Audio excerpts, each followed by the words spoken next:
Pak Niko, sekarang kita menghadapi banyak fenomena nih Pak Niko. Banyak sekali kita dengar tentang Gen Z gitu ya, Iya, Pak Niko betul. ya. Menurut Pak Niko seperti apa Pak pandangannya? Sebenarnya itu adalah hasil studi yang dilakukan di Amerika. Di Amerika, terhadap oke. kulturnya mereka. Baik. Saya justru khawatir Iya. yang kita sebut sebagai Gen Z milenial dan begitu dilabel dengan karakternya, lalu menginternalisasi karakter tersebut. Nah, ketika mereka dihadapkan kepada satu pekerjaan, tantangan bisnis, saya kok yakin mereka punya karakter yang berbeda dengan yang digambarkan.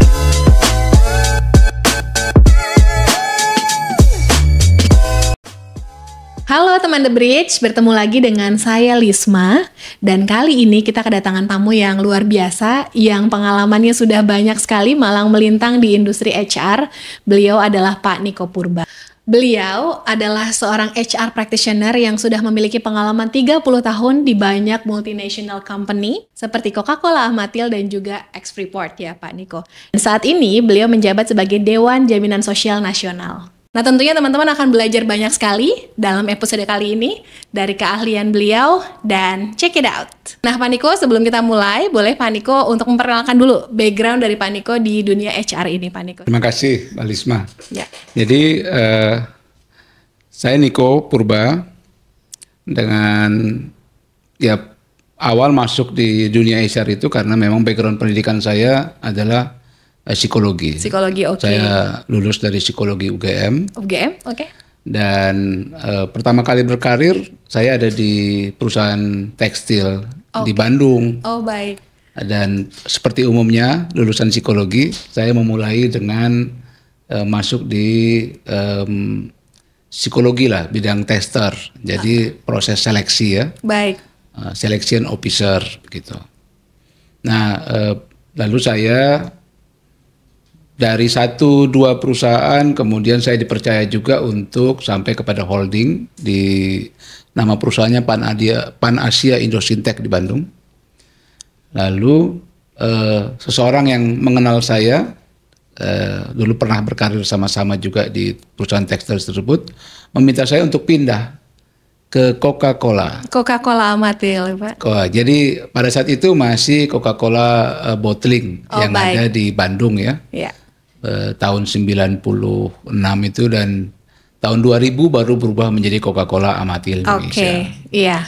Dan kurang lebih sekitar 12,5 tahun saya di Coca-Cola. Luar biasa. Dengan berbagai posisi, memulai sebagai training recruitment officer, kemudian juga berkarir sebagai national training manager.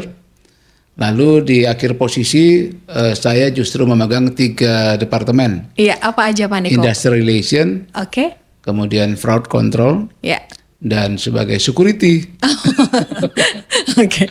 Jadi 3 departemen yang 2 itu sebenarnya nggak relevan juga dengan bidang studi saya, tapi pekerjaan itu menantang dan saya mendapatkan banyak pengalaman dari posisi itu. Ya. Kemudian saya diminta untuk pindah ke Freeport. Jadi saya tidak apply. Jadi tadi saya cuma apply di perusahaan tekstil pertama, kemudian saya diminta pindah ke Coca-Cola, dan saya diminta juga untuk pindah ke Freeport Indonesia. Oh baik. Dan di situ disampaikan saya lokasi kerjanya di Papua. Dan posisi yang ditawarkan ke saya adalah mengembangkan satu departemen untuk pengembangan kompetensi karyawan Papua. Baik. Jadi mungkin satu-satunya perusahaan yang memberikan perhatian sangat khusus kepada masyarakat asli ya, orang asli Papua dengan pengembangan kompetensi. Dan kemudian saya berkarir ya 5 tahun di posisi sebagai Papuan Affairs. Lalu saya di bidang Human Resources, memegang organisasi, mereview organisasi, melakukan juga rekrutmen HR management seperti biasanya. Lalu di tahap berikutnya saya dipercaya menjadi Vice President Compensation Benefit. Dan ketika ekspertis saya sudah dianggap oleh manajemen sudah mumpuni, saya diminta untuk menjadi advisor, report ke HR Director. Jadi memberikan support kepada seluruh divisi yang ada di bawah HR. Dalam rentang waktu yang berapa lama tuh Pak? Dari manajer menjadi advisor, Pak Niko? Dari manajer, jadi saya kurang lebih sekitar 16 tahun 16 tahun. bekerja di Freeport, masuk di level manager, sudah di level manager, lalu ada di posisi vice president level.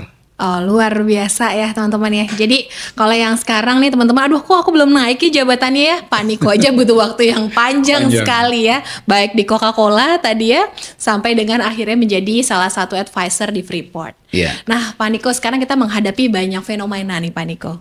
Banyak sekali kita dengar tentang Gen Z gitu ya Iya, Pak Niko betul. ya. Nah bagaimana menurut Pak Niko pandangan dan konsep mengenai kita yang suka mengkotak-kotakan gitu ya Pak ya, mengenai kinerja dari teman-teman yang Gen Z. Menurut Pak Niko seperti apa Pak pandangannya? Iya, saya pernah belajar dan melihat lebih jauh sebenarnya kategori Gen X, baby boomer, ya, X, Y, Z. Sehingga sekarang kita sebut sebagai Gen Z gitu ya. Ada lagi milenial dan sebagainya. Sebenarnya itu adalah hasil studi yang dilakukan, yang sejauh yang saya tahu itu dilakukannya di Amerika. Di Amerika, terhadap oke. kulturnya mereka. Baik. Dan lalu menjadi mendunia karena memang yang diceritakan di dalam studi itu adalah ada gap antar generasi, dan sebenarnya ketika kita dapat mengetahui gapnya, kita harusnya mampu mengatasinya. Oke.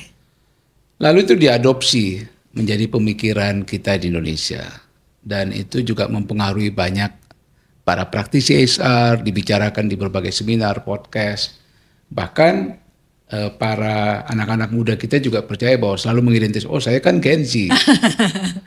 Padahal sebenarnya kalau berdasarkan kategori umur, saya adalah generasi X, tapi saya nggak pernah bilang, saya generasi X ya, nggak juga ya. Saya Gen Z, lalu memberikan satu ulasan karena Gen Z karakternya adalah A, B, C, maka ya itulah saya. Jadi saya melihat sebenarnya belum tentu tepat juga dengan budaya kita di Indonesia.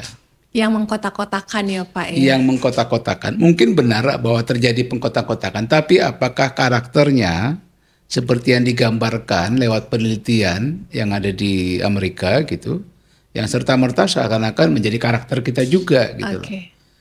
Kalau menurut saya, kita punya karakter yang tersendiri dengan cara pendidikan yang berbeda gitu.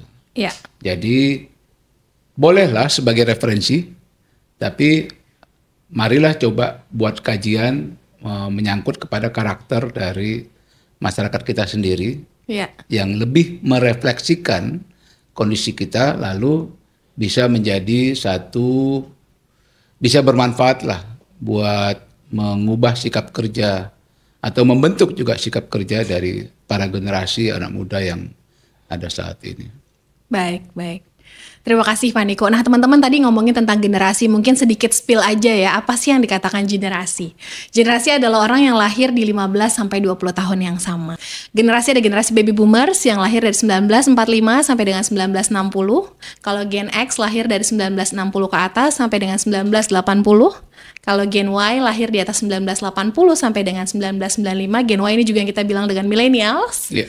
Kemudian juga ada Gen Z. Gen Z yang lahir di atas tahun 2009, teman-teman sekalian. Nah, di atasnya lagi, teman-teman, itu ada namanya Gen Alpha. Nah, teman-teman, jadi tadi yang Pak Niko bilang ya, bahwa memang setiap generasi punya cirinya, tapi memang kalau di dunia kerja kita jangan sampai mengkotak-kotakan gitu ya Pak Niko ya. Benar. Nah, kalau Gen Z sendiri Pak, sepengalaman Pak Niko nih di Freeport, di Papua, seperti apa Pak karakternya?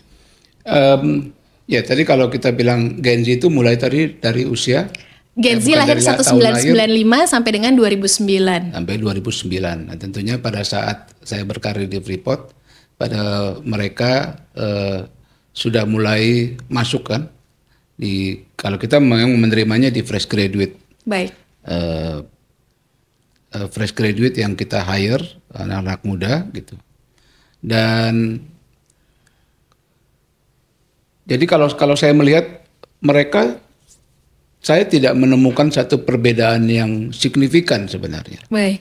Kenapa? Karena pada saat saya menjadi leader, saya justru berperan bagaimana mendevelop kompetensinya mereka agar sesuai dengan yang kita perlukan. Bahwa ada gap komunikasi, cara berkomunikasi.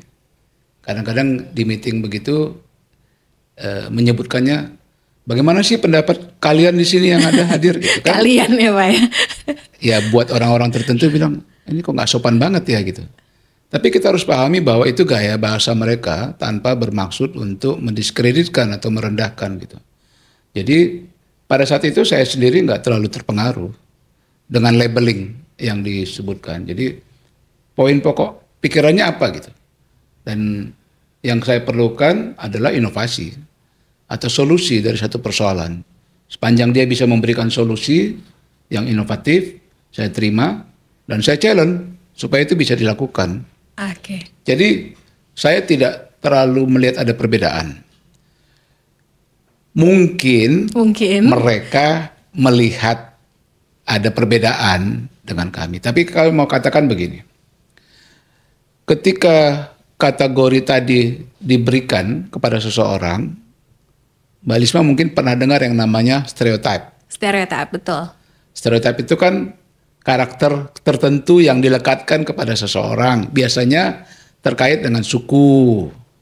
Bahkan mungkin terkait, ada yang orang bilang dengan zodiak. Iya. Dan kita percaya dengan itu. Bahwa orang Jawa punya karakter yang berbeda dengan orang Batak, dengan orang Minang, dengan sebagainya gitu ya. Nah ketika kita percaya, kita justru akan otomatis melekatkan perilaku kita mencapai karakter yang kita percayai. Saya justru khawatir yang kita sebut sebagai Gen Z milenial dan begitu dilabel dengan karakternya lalu menginternalisasi karakter tersebut. Nyocok-nyocokin ya Pak ya? Cocok-cocokin dan setiap kali diulang lama-lama itu menjadi karakter. Itu mungkin yang terjadi. Oleh karena itu sebenarnya saya cuman melihat dalam pengalaman pekerjaan yang namanya guyup harmoni di dalam pekerjaan, kebutuhannya sama kok antara saya dengan generasi yang jauh lebih muda.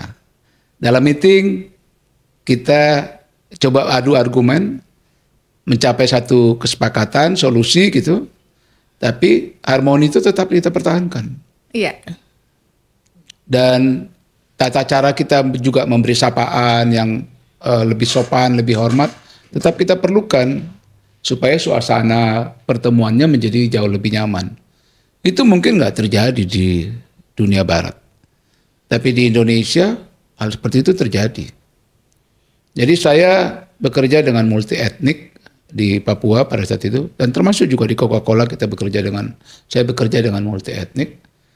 Dan sopan santun, guyup, harmoni, sikap-sikap religius itu muncul di dalam suasana kita. Dan menurut saya sebenarnya itulah karakter Indonesianya tanpa membedakan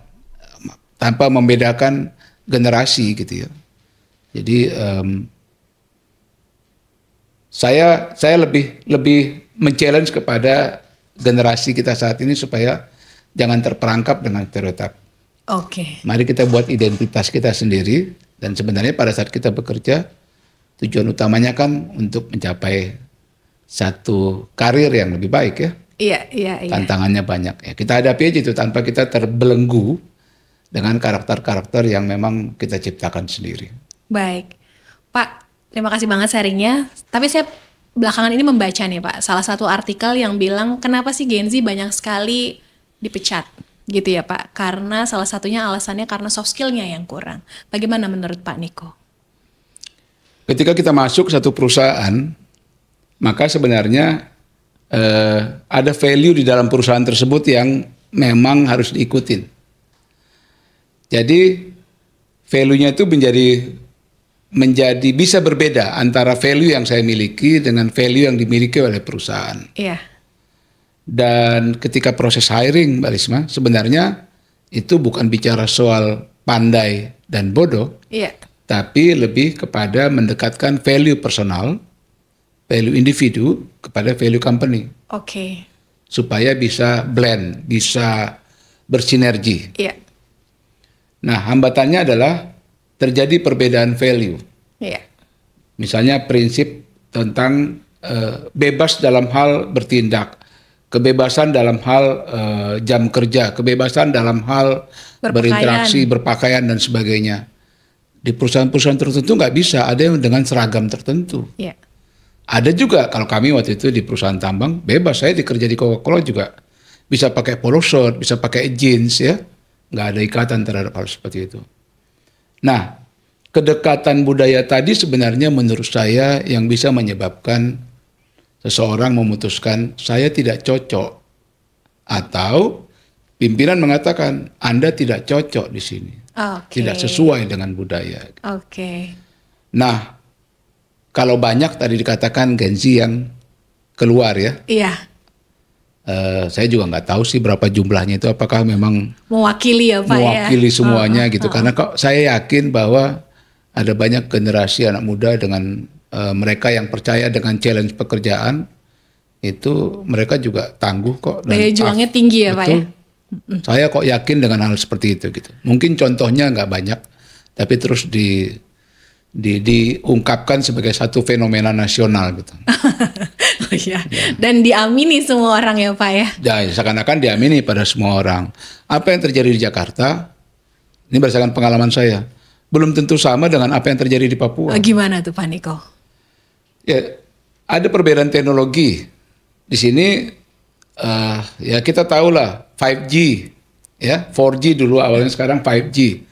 Lalu aplikasi dengan mudah kita temuin sekarang dengan AI dan sebagainya. Kita bahkan belajar di AI ya, di platform training demikian banyak.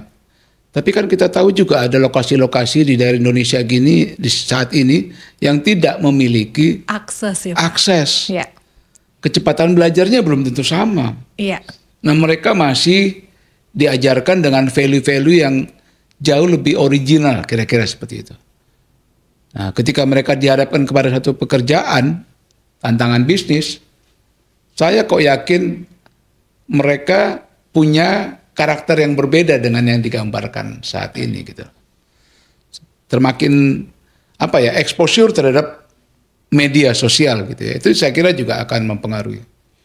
Nah, tidak sama itu menyebabkan tadi bisa saja data yang banyak Gen Z yang berhenti bekerja atau keluar itu lebih banyak di kota-kota di Jawa.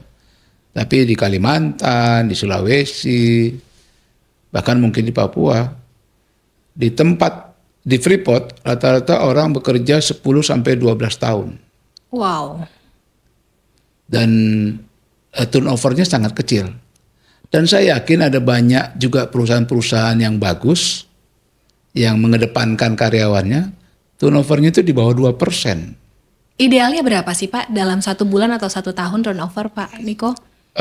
Saya pikir rentang 1 sampai 2% masih mampu kita manage. Jadi persoalannya apakah HR mampu memanage turnover, karyawan keluar, lalu ada proses rekrutmen, dan karena jumlahnya tidak terlalu besar, maka dalam waktu yang lebih singkat mampu menghasilkan atau mampu meng-hire karyawan pengganti gitu kan. Jadi 1-2% menurut saya masih oke gitu. Dan kalau 1-2% itu merefleksikan karyawannya tidak banyak keluar, berarti bertahan lebih lama di perusahaan. Nah, coba aja kita studi, ada berapa banyak perusahaan yang punya turnover yang lebih rendah. Saya hampir yakin bahwa mereka itu lebih bertahan di perusahaan. Terlepas tadi soal gap generasi ya. Oke. Nah, sekarang kan ada tren juga nih Pak Niko ya. Jadi kalau kita gajinya mau tinggi, harus pindah-pindah perusahaan Pak Niko. Saya justru tidak setuju dengan itu. Gimana Pak Niko menurut Pak Niko? Jadi berkarir itu proses. Orang kadang-kadang berpikir bahwa result itu jauh lebih penting. Sebelum result, maka ada proses. Nah, seperti tadi saya katakan, karir itu sebuah proses. Masuk ke satu posisi baru, maka kita perlu waktu 6 sampai 1 tahun untuk belajar dan kemudian menghasilkan sesuatu, berkontribusi dalam pekerjaan itu. Saya nggak yakin ada orang dalam 2 bulan, 3 bulan, terus mampu berkontribusi. Jadi expert gitu ya Pak Jadi ya? ekspor. Hampir nggak mungkin ya. Karena untuk mendapatkan pengetahuan yang multidisiplin, kalau kita bekerja kan nggak bisa lagi. Oh, saya sarjana psikologi, lalu materi yang saya hadapi berkaitan dengan psikologi. Nggak bisa. Saya harus belajar juga tentang keuangan, saya belajar tentang sosial, saya bicara Leadership gitu ya? produksi dan sebagainya gitu. Jadi multidisiplin. Nggak mungkin lah ya orang dalam waktu singkat mampu memahami itu. Nah, ketika proses bertumbuh dilakukan, maka sebenarnya itulah yang menurut saya menjadi satu jawaban bahwa lebih lama di perusahaan, berkompetisi dalam satu perusahaan, kemudian berkarir, itu menurut saya akan jauh lebih efektif dibandingkan 1 tahun pindah ke perusahaan lain, belum mendapat pengalaman yang lebih dalam, kemudian pindah lagi ke perusahaan lain. Itu menurut saya sih agak lebih menyia-nyiakan waktu. Oke, terima kasih. Ya, Pak Niko, ke pertanyaan berikutnya nih Pak. Gimana kita menjaga kepuasan karyawan kita dan juga menjaga loyalitas karyawan kita? Ini baik dari institusi, perusahaan swasta maupun teman-teman yang startup nih Pak. Gimana nih Pak untuk menjaganya? Oke. Ini menarik sekali ya. Karena sebenarnya dari perspektif karyawan dapat gaji yang baik seperti yang diharapkan. Lama bekerja, lalu berkarir, kemudian bertumbuh dalam pengetahuan dan skill, kira-kira gitu kan yang diharapkan. Dan ketika kita kita ada dalam perusahaan seperti itu, baru kita nyatakan, oh saya loyal gitu. Lalu bagaimana membentuknya kan, kira-kira seperti itu.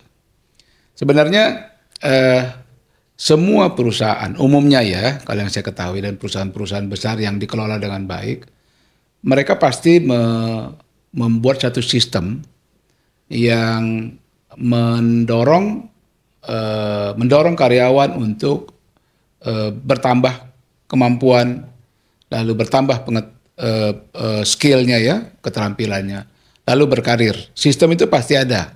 Ya. Nah, ada banyak uang yang juga dikeluarkan oleh perusahaan supaya sistem itu ada. Lalu sistem penggajiannya dibuat sedemikian rupa supaya by level itu ada perbedaan yang cukup nyata. Dan itu semua dilakukan supaya karyawan betah di perusahaan. Nah, kalau kita bicara tentang kepuasan karyawan, itu nggak bisa secara menyeluruh. Baik. Kalau saya sebagai kepala divisi memiliki katakanlah 20 sampai 50 tim orang dalam satu tim, saya justru harus memastikan circle kecil saya itu bisa berkembang karirnya, bisa berkembang pengetahuannya. Saya memperlakukan mereka dengan baik, saya memperlakukan mereka dengan hormat, ya. Saya melibatkan mereka dalam membuat keputusan. Kemudian saya juga bisa memberikan apresiasi dalam bentuk kenaikan, bonus, dan insentif. Itu saya mengelolanya sendiri. Saya memastikan circle kecil saya tadi itu puas dengan pekerjaannya. Puas juga dengan kepemimpinan saya. Tapi apakah divisi lain melakukan yang sama? Kadang-kadang ada orang yang berharap itu akan muncul dengan sendirinya. Ya direksilah yang bertanggung jawab. Pimpinan yang di atas lah memastikan bahwa anak buah saya happy atau loyal dan puas dengan lingkungan yang saya ciptakan sendiri gitu. Nah itu kan nggak fair. Dia yang menciptakan lingkungannya, dia punya kesempatan meng-create lingkungannya, tapi menyerahkan orang lain untuk mengintervensi dan berkontribusi supaya karyawannya loyal. Jadi kalau satu perusahaan berbicara tentang kepuasan karyawan, berbicara tentang loyalitas, maka pastikan setiap circle-nya itu melakukan proses-proses yang tadi saya katakan. Prinsip-prinsip untuk bisa membangun loyalty, membangun kepuasan karyawan. Maka seluruh sel itu akan dipenuhi dengan karyawan-karyawan yang loyal Baik. dan puas. Keren banget Pak Niko ya, luar biasa. Nah kalau dari sudut pandang karyawan Pak Niko, Baik. apa yang harus kita lakukan Pak? Supaya kita juga memiliki pimpinan yang juga puas dengan hasil kerja kita gitu Pak Niko. Ini belajar pengalaman ya. Pribadi nih ya Pak ya. Kalau kita dikasih pekerjaan, seringkali ada dua jawaban yang kita... Apa tuh Pak Niko? Bentar Pak ya, saya pikir-pikir dulu. Saya bisa atau enggak gitu ya. Iya. Atau yang kedua, bisa Pak. Tapi di belakang saya nanti pikir-pikir. Oke. Tapi yang penting bisa dulu gitu kan. Nah kalau kita jadi atasan, kira-kira jawaban mana yang paling inginkan? Yang bisa gitu ya Yang Pak? bisa dong kan. Bisa. Nanti bagaimana caranya? Saya cari tahu gitu nanti deh. Karena kan sebenarnya support sistemnya ada. Ada orang yang punya pengalaman di dalam perusahaan dan pasti akan membantu karena semua mau sukses gitu. Oke, balik lagi dari perspektif karyawan. Maka sebenarnya ada nggak sih pekerjaan yang betul-betul selalu menyenangkan? Nggak ada juga. Nggak ada ya Pak ya? Pasti ada yang tidak menyenangkan, pasti ada yang berat, tapi ada juga yang ringan dengan mudah kita selesaikan. Jadi kalau menurut saya sebenarnya begitu diberikan pekerjaan, fokus untuk menyelesaikan. Gunakan support system. Seringkali kita berpikir bahwa kalau kita sendiri menyelesaikannya bisa. Enggak. Pengalaman saya 30 tahun bekerja, enggak bisa kita sendirian. Harus menggunakan support system. Kalau peers-nya ya, atau yang selevel dengan kita. Bahkan mungkin anak buah kita itu punya cara-cara yang lebih baik. Ide juga ya Pak? Ide yang lebih baik. Atasan belum tentu punya ide yang lebih baik. Karena beda pengalaman juga. Tapi gunakan support system, selesaikan pekerjaan, dan bersusah payah dalam menyelesaikan pekerjaan. Itu prosesnya memang nggak enak, tapi hasilnya itu selalu menyenangkan. Selalu ada kepuasan ketika sudah bisa menyelesaikan satu persoalan-persoalan yang rumit. Sudut pandangnya juga ya Pak, melihat bahwa diberikan pengalaman baru mungkin ya Pak ya. Harusnya begitu. Jadi saya dalam beberapa kesempatan kalau bertemu dengan teman-teman yang HR profesional, saya selalu katakan, selama berkarir ada berapa banyak persoalan yang Anda hadapi. Pernah nggak menghadapi mogok karyawan? Saya katakan seperti itu. Nah, mereka bilang, ada yang bilang, oh pernah Pak. Tapi ada yang bilang, belum pernah Pak. Ngapain? Nggak usah cari persoalan. Saya justru katakan, ketika Anda dihadapkan kepada satu persoalan, menghadapi krisis, tanpa Anda sadari, Anda akan menjadi expert. Iya. Jadi orang menolak untuk mengambil pekerjaan berat, karena berpikir prosesnya berat. Tapi kalau saya enggak, saya dengan semangat mengambil semua pekerjaan diberikan, bahkan yang sulit, karena saya tahu ada hasil yang akan saya peroleh, dan itu membentuk portofolio saya. Oke, keren.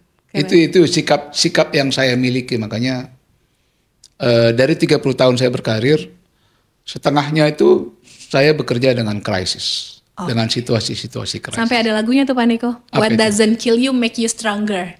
Benar. Aduh mati nih gitu ya. Gitu. Iya. Tapi akan membuat kita menjadi seseorang yang lebih kuat gitu ya. Betul. Saya percaya dengan itu. Oke.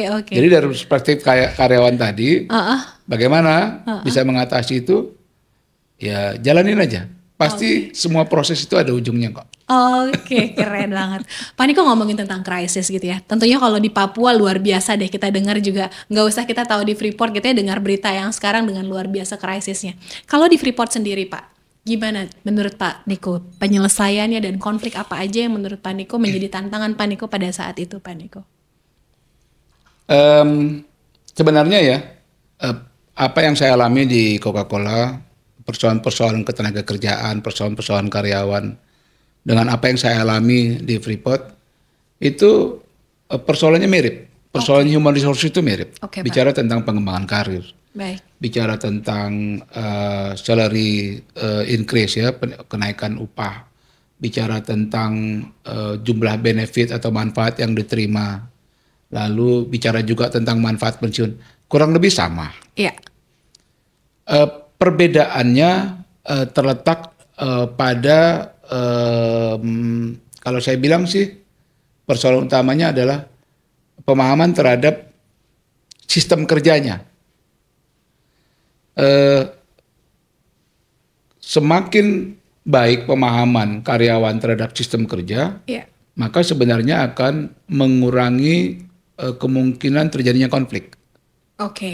Nah, ini memberikan gambaran ketika saya bekerja di Freeport, ternyata ada cukup banyak karyawan yang memprotes atau berkeberatan dengan sistem kerja. Mereka punya ekspektasi sendiri bahwa prosesnya harusnya tidak serumit itu. Harusnya lebih mudah, atau harusnya untuk etnik tertentu prosesnya berbeda. Buat etnik yang lain boleh sesuai peraturan, tapi buat etnik tertentu ada jalan yang jauh lebih simpel. Suku gitu ya Pak ya? Ya, kira-kira seperti itu.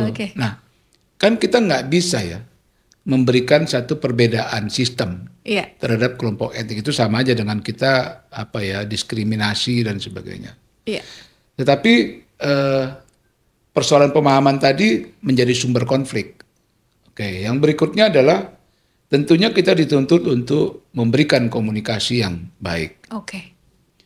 Nah, pengalaman saya di Papua, sebenarnya juga pernah saya lakukan waktu di Coca-Cola, adalah pendekatan dengan bahasa lokal. Gimana tuh Pak Niko? Jadi ada satu departemen Industrial Relation di Freeport yang memiliki namanya tim task force, Papuan Task Force. Orangnya ada yang berasal dari suku Damal, ada yang berasal dari suku Amungme, ada yang berasal dari suku Moni, dengan berbagai suku. Banyak sukunya di Papua Pak Niko? Ada lebih dari 250 suku sebenarnya di Papua. Dan masing-masing suku punya bahasa yang berbeda.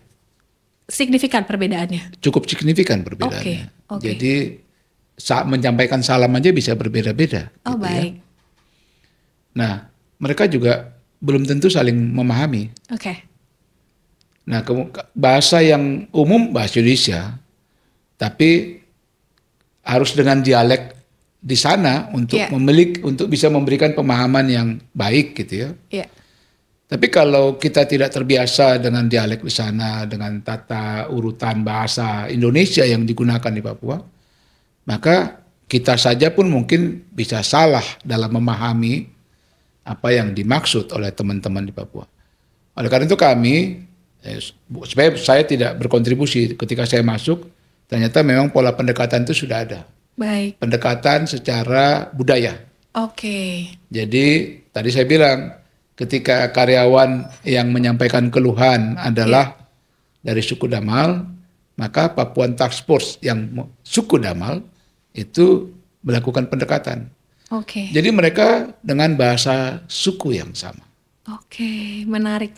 Jadi jauh lebih mudah memahaminya.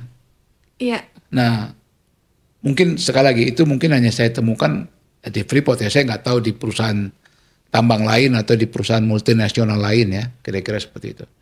Tapi yang saya pelajari pendekatan budaya ini memberikan pola pendekatan untuk penyelesaian konflik yang lebih baik. Jadi kalau kita ngerti bahasanya, ngerti budayanya gitu ya, pendekatan budaya membantu kita juga lebih mudah gitu ya Pak ya. Untuk memberikan influence gitu ya Pak. Pak Niko ngomongin tentang leadership Pak. Kita kan punya rentang karyawan yang usianya beda-beda Pak Niko. Apakah kita bisa menggunakan strategi leadership yang sama? Ataupun misalnya kita punya strategi yang berbeda-beda. Menurut Pak Niko seperti apa Pak untuk leadership memimpin rentang usia? Saya berpandangan prinsip-prinsip leadership itu sebenarnya diterapkan secara sama. Ada yang kita kenal dengan servant leadership, dengan juga beberapa mazhab leadership. Polanya kan juga pola interaksi, manajemen interaksi. Di dalam manajemen interaksi itu kan ada juga beberapa prinsip-prinsip yang tidak boleh kita lewati batasnya. Salah satu contoh yang pernah saya pelajari dan juga saya pegang dengan baik adalah harga diri. Misalnya satu contoh. Iya. Itu aspek penting, ini lintas budaya. Di berbagai negara juga itu ada gitu. Jangan sampai melukai harga diri dari teman kerja kita, baik bawahan kita yang selevel atau mungkin atasan. Iya. Nah, ketika sebagai leader, maka kita juga harus bisa mempertahankan ini satu aspek saja nih, harga diri, berkomunikasi tanpa bermaksud merendahkan. Iya. Jadi orang yang lebih muda dengan bahasa yang baik itu tetap juga bisa memberikan coach kepada mereka yang usianya lebih tinggi. Iya. Tanpa kita juga harus merasa terintimidasi, oh kalau dia usianya lebih tinggi tentu dia lebih senior, dia lebih berpengalaman. Belum tentu. Iya. Karena pengalaman itu bisa didapat dengan beda. Jadi ketika kita fokus kepada persoalan yang kita bahas, ya, lalu disampaikan dengan tetap menjaga harga diri tadi, menurut saya itu juga salah satu prinsip-prinsip yang berlaku universal. Luar biasa. Tanpa harus kita terancam dengan perbedaan usia. Balik ke Gen Z lagi nanti ya, Iya. Pak ya. Oke. Jadi menjaga harga diri dari setiap Itu salah satu saja itu. Salah satu ya, Pak ya. Salah satu aja Salah dalam duanya manajemen. apa, Niko? Ya misalnya kalau kita udah bicara tentang seperti itu, self esteem ya tadi soal harga diri, maka yang berikutnya adalah kita mengkonfirmasi. Oke. Leader itu kan memberikan direction. Iya. Tapi apakah direction kita, arahan kita itu dipahami dengan baik? Oke. Maka sebagai seorang leader kita perlu melakukan konfirmasi. Oke. Coba sampaikan ke saya kira-kira apa yang akan kamu lakukan setelah Iya. mendengarkan arahan. Iya. Kalau rancangan yang dia berikan itu sudah sesuai dengan yang saya pikirkan, berarti confirm. Iya. Yang bisa terjadi adalah saya menyampaikannya dengan kalimat singkat, bahkan mungkin hanya dengan bahasa tubuh, dan kita berharap dia paham, tanpa kita lakukan cross check, tanpa kita melakukan konfirmasi. Dan tim kita melakukan prosesnya, tanpa kita monitor, tiba-tiba datang ke kita, hasilnya sudah salah. Iya. Yang terjadi kita panik karena waktunya sudah semakin pendek untuk menyelesaikan solusi. Paniknya diekspresikan dengan marah, dengan merendahkan dan sebagainya. Akhirnya malah timnya menjadi tidak percaya terhadap apa yang pernah disampaikan. Jadi hal kedua adalah melakukan konfirmasi terhadap direction. Baik. Jadi itulah beberapa. Saya pikir ada beberapa prinsip-prinsip lain yang banyak pelatihan yang mengajarkan tentang hal itu. Dan kalau kita praktekkan, semua itu tidak bergantung kepada soal batas usia. Baik. Bergantung Tergantung kepada bagaimana cara kita mengekspresikannya dengan baik. mentalnya juga ya, Pak ya. Mentalnya juga.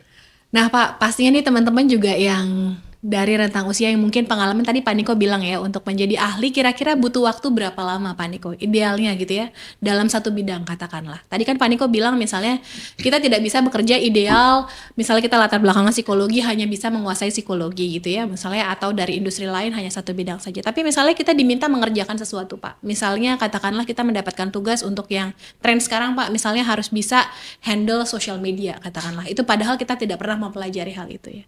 Menurut Pak Niko, untuk satu pekerjaan butuh waktu berapa lama Pak? Paling nggak sampai dia mengerti gitu ya Pak Niko tentang pekerjaannya tersebut. Saya mengutip satu studi Mbak Lisma, ketika orang di hire, maka studi itu mengatakan 6 bulan. 6 bulan. Yang tadinya kita minus, baru sampai kepada titik 0. Oke. Artinya pengetahuan kita baru kira-kira match dengan apa yang diperlukan oleh company.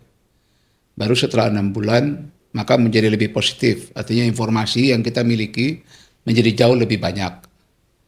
Itu sebabnya juga kenapa probation itu antara 3 sampai 6 bulan sebenarnya. Iya. Meskipun regulasi kita mengatakan 3 bulan ya. Tapi Iya. kalau lihat dari psychological siklusnya itu kira-kira sekitar 6 bulan.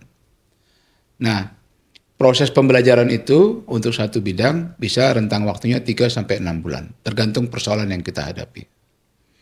Lalu setelah 6 bulan, di situ saatnya adalah berkontribusi. Iya. Nah, ketika kita berkontribusi, semakin banyak kita berkontribusi menghadapi persoalan, lalu memberikan solusi, maka lambat laun kita menjadi expert. Oke. Kapan kita bisa menjadi expert di satu bidang?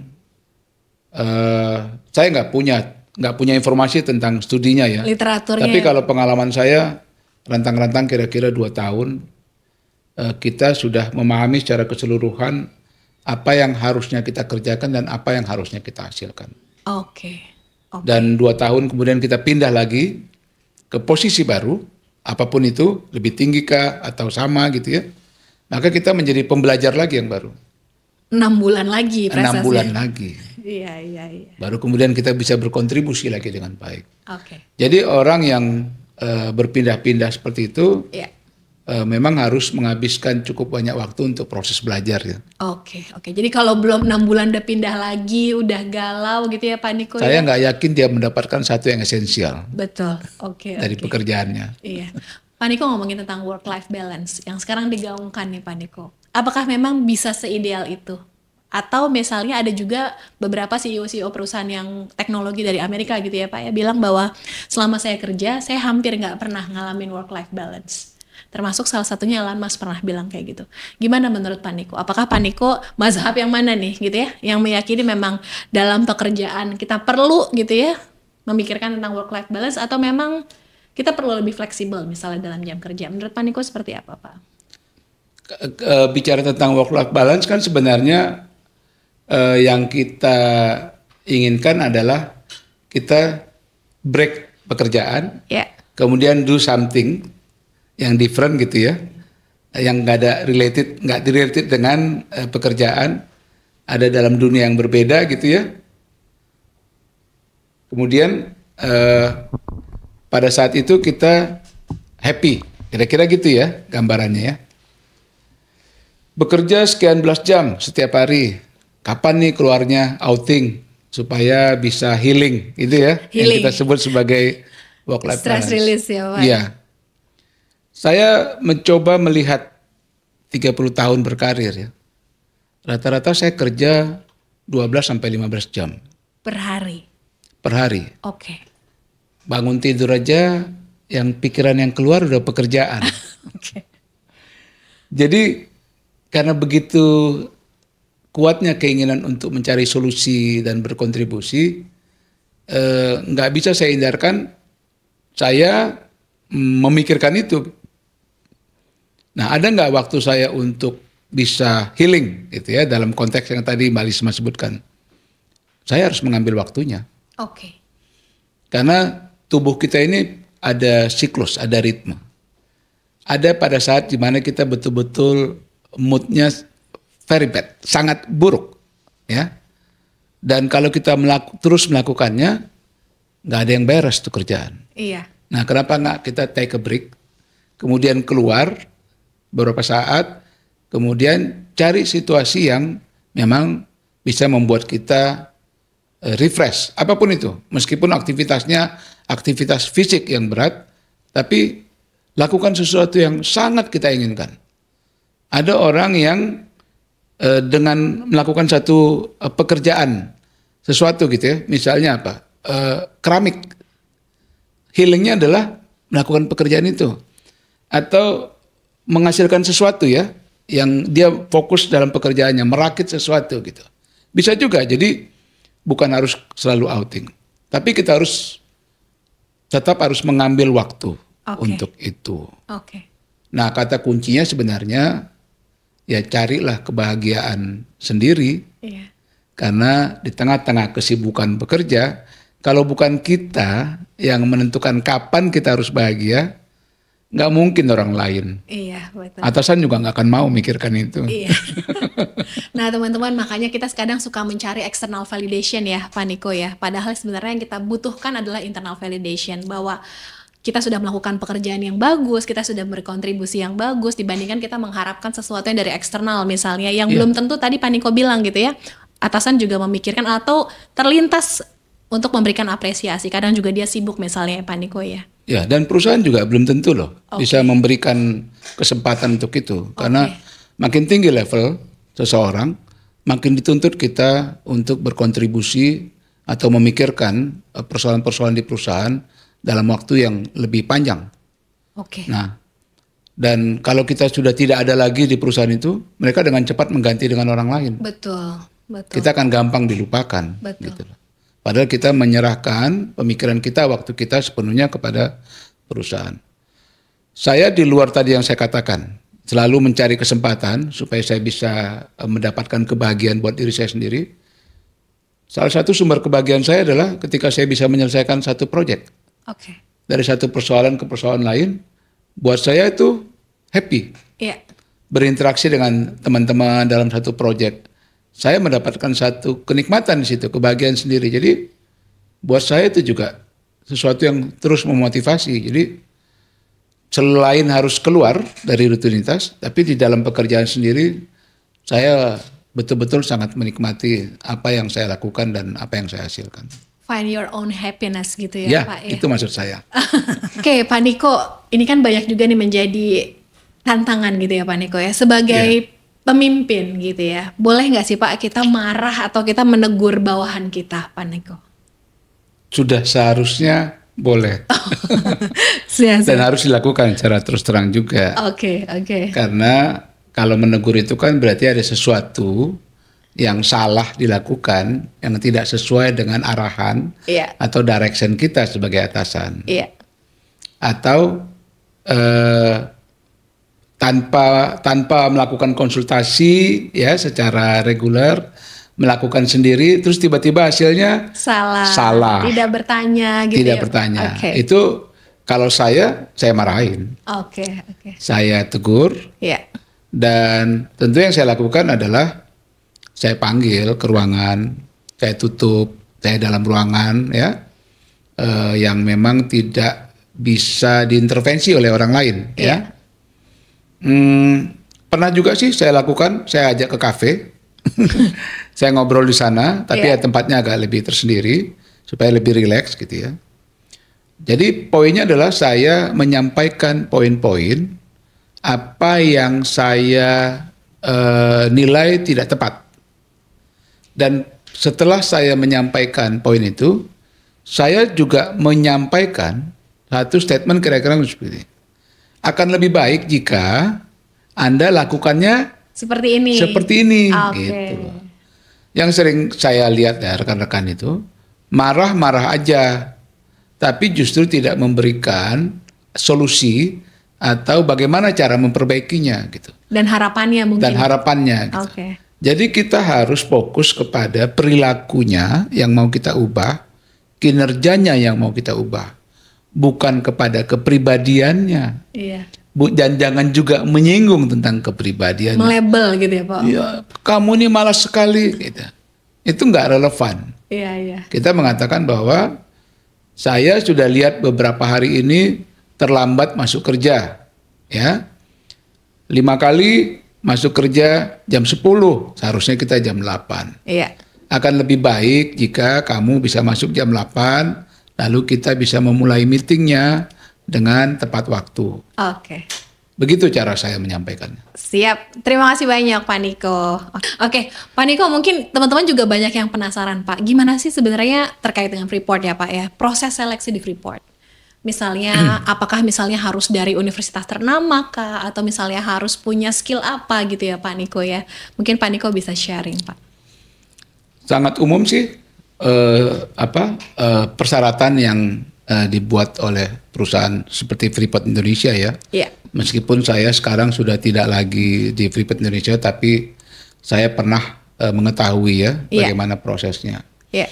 Jadi pada satu periode tertentu ketika diumumkan yang diperlukan adalah dengan background pendidikan tertentu, sarjana, psikologi, teknik kimia atau teknik fisika atau mekanikal gitu ya, berbagainya.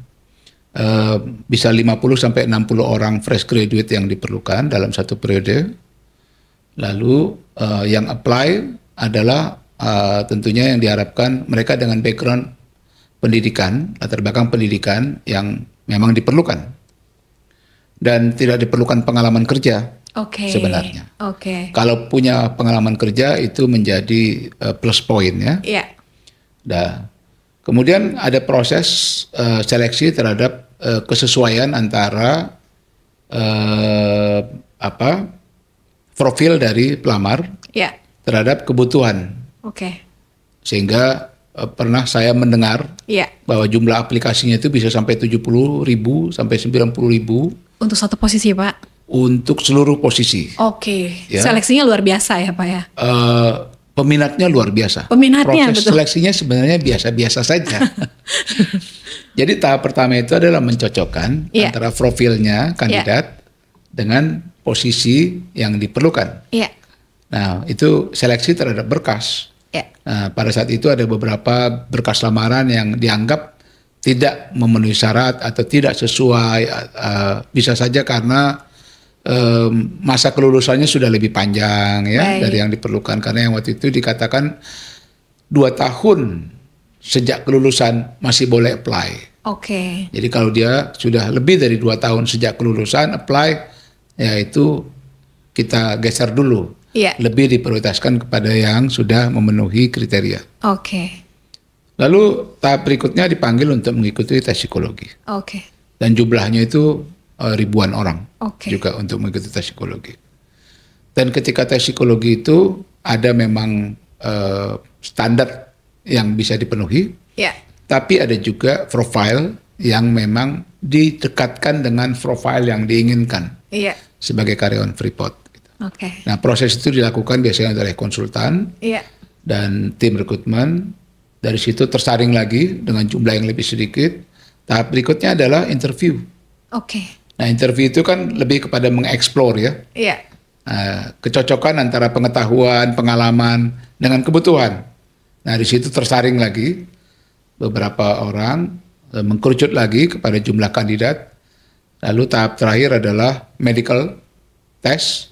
Karena bekerja di dataran tinggi, Freeport itu lebih banyak karyawan bekerja di ketinggian 2.000, Iya.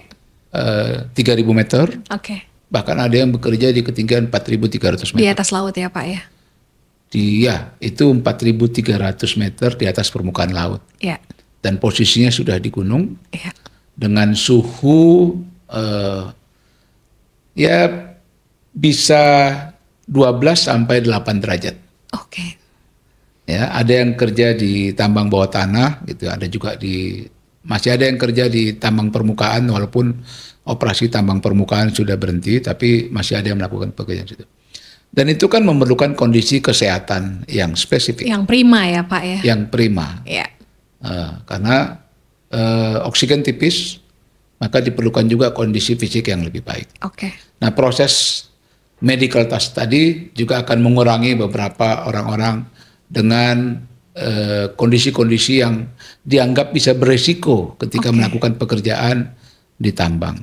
Oke. Nah, kalau itu sudah selesai, maka tahap berikutnya adalah offering, Iya. penawaran upah. Nah, di sini ya tergantung kepada kandidat apakah ya nggak sesuai, udah kerjanya jauh-jauh di sana, tapi ternyata nilai remunerasinya kurang sesuai gitu. Jadi penolakan bisa datang dari kandidat atau bisa ketika dilakukan pembicaraan dan nggak bisa ketemu, bisa juga terjadi penolakan dari Freeport karena tidak bisa membayar lebih tinggi dibandingkan kepada standar atau penawaran yang diberikan. Oke. Lalu onboarding kita proses bawa ke atas, ada proses 2 tahun untuk menjalani fresh graduate. Ini juga proses seleksi. Oke. Ada gugurnya gitu ya, Pak ya? Ada. Oke.